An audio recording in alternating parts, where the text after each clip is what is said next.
Pour nous, cet artiste plasticien qui a réalisé pour nous cette magnifique œuvre d'art qui se trouve à l'extérieur. Il vous dira deux mots du pourquoi et du comment comprendre cette œuvre d'art, mais je le laisserai vous le dire en fait parce qu'on en a parlé longuement ensemble, il a bien réfléchi pendant des semaines, ensuite il s'est mis au travail et puis vous découvrirez cette œuvre d'art tout à l'heure.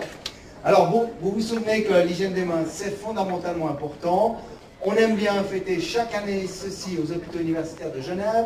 Aujourd'hui, les autres sites célèbrent aussi l'hygiène des mains. Vous pouvez découvrir ça au travers des photos qui arrivent ici sur ce mur réservé aux HUG. Mais c'est un mur mondial et une partie est réservée aux HUG. Et juste là maintenant, on voit qu'il ne marche plus, c'est John qui s'en occupe. Je profite pour remercier toute l'équipe qui est autour de nous pour organiser cette journée mondiale de l'hygiène des mains, que ce soit aux HUG ou à l'Organisation mondiale de la santé. Et sans plus attendre, je cède la parole à Benedetta. Merci Benedetta d'être là aujourd'hui. Merci à tout le monde.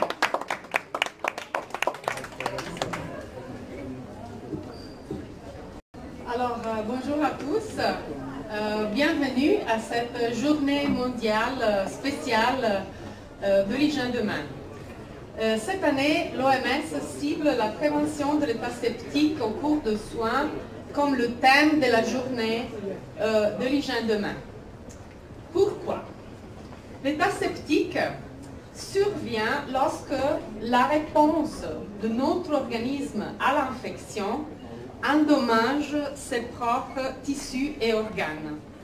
S'il n'est pas reconnu et géré rapidement, l'état septique peut entraîner un choc septique, une défaillance multiviscérale et la mort, dans certains cas.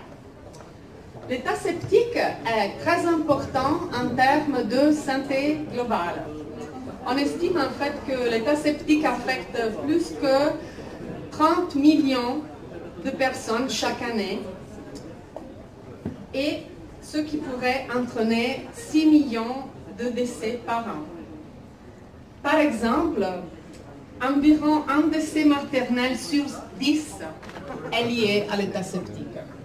L'état septique tue jusqu'à 500 000 nouveau-nés chaque année dans le monde et tous ces chiffres sont certainement sous-estimés.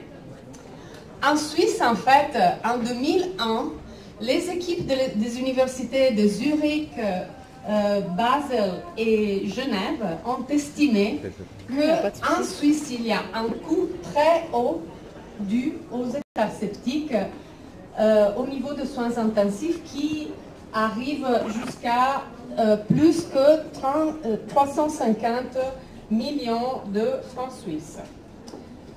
Alors, l'année passée, au cours de la 70e journée mondiale, Assemblée mondiale des États membres de l'OMS, les États membres ont adopté une résolution sur l'état septique.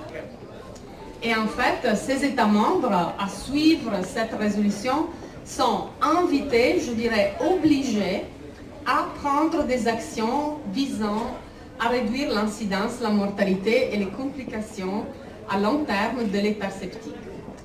La résolution demande aussi à l'OMS et aux partenaires de soutenir les États membres, les pays, dans leur stratégie.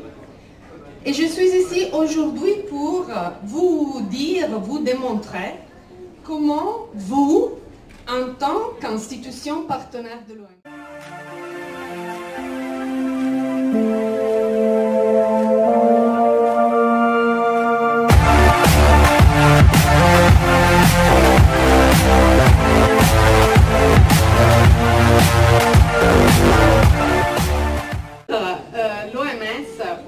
remercie sincèrement vous tous pour votre engagement pour la promotion de l'hygiène de main et la prévention des contrôles de l'infection.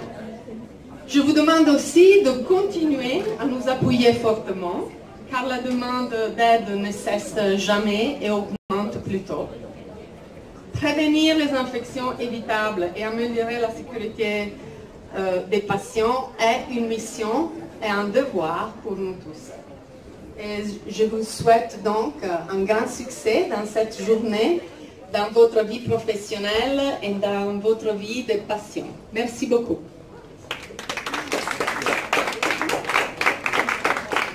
Merci beaucoup Benedetta, c'est sympathique, on ne s'attendait pas à ce cadeau. J'introduis Mauro Poggia qui est, comme vous le savez, je n'ai pas besoin de l'introduire, c'est notre ministre de la Santé.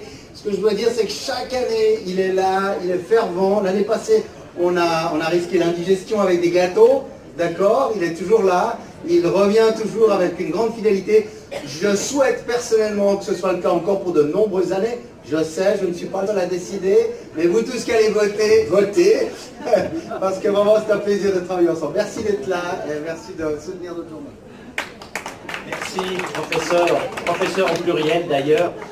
Mesdames et messieurs, chers amis, c'est pour moi une fierté d'être ici cette année encore parmi vous. C'est vrai que je sers beaucoup de mains pendant une année, donc l'hygiène des mains est importante pour tout le monde. Donc au-delà de la plaisanterie, je dirais que sérieusement, vous l'avez rappelé, professeur qui représentait aujourd'hui l'OMS, à quel point des vies peuvent être sauvées, ont déjà été sauvées, et peuvent être encore sauvées avec des gestes simples. Mais encore faut-il les apprendre, encore faut-il les enseigner et faut-il les appliquer. Alors aujourd'hui c'est une journée riche pour les HUG, je suis ici pour les mains, ce soir je serai là pour les pieds, non je plaisante, mais c'est vrai que c'est la danse, la journée de la danse, donc j'imagine qu'on va faire marcher les pieds aussi. Tout cela pour vous dire que les HUG sont vraiment au centre de l'actualité chaque fois que l'on parle de santé, et la santé commence évidemment par la prévention. On parle beaucoup des coûts de la santé, et ce sont les coûts de la maladie qui sont insupportables. Les coûts de la santé, ce sont véritablement ceux-ci, et ce ne sont pas des coûts, ce sont des investissements pour la santé, et ils commencent avec notre naissance. Donc transmettons ces gestes simples. Merci à l'OMS aussi depuis 3 ans d'avoir mis au centre des préoccupations la problématique des maladies dites nosocomiales, et pour prévenir justement ces états septiques liés aux soins, des gens qui viennent pour se soigner et qui malheureusement parfois sont eux-mêmes contaminés, puisque un hôpital par définition est un lieu où des germes circulent, et donc avoir des gestes simples qui sauvent, c'est particulièrement important. Mais au-delà de l'hôpital, des lieux de soins, c'est la vie de tous les jours qui est touchée, et je remercie particulièrement le professeur Pittet, qui devra encore attendre un peu plus d'un siècle pour avoir sa propre statue, mais nous y pensons déjà. Je le remercie pour le travail qu'il a fait, non seulement ici, mais pour le monde entier. Alors j'aimerais bien sûr m'adresser à ceux qui nous écoutent, mais aussi à l'ensemble des ministres de la Santé, modestes comme je le suis, ou plus important pour des pays plus vastes, pour qu'ils aient à l'esprit le fait que la santé d'une population commence parfois par des choses toutes simples. Il s'agit de répondre. Vous avez parlé du Libérien qui malheureusement a particulièrement souffert d'une maladie terrible qui est toujours présente, il ne faut pas non plus se leurrer, mais qui heureusement a pu être circonscrite.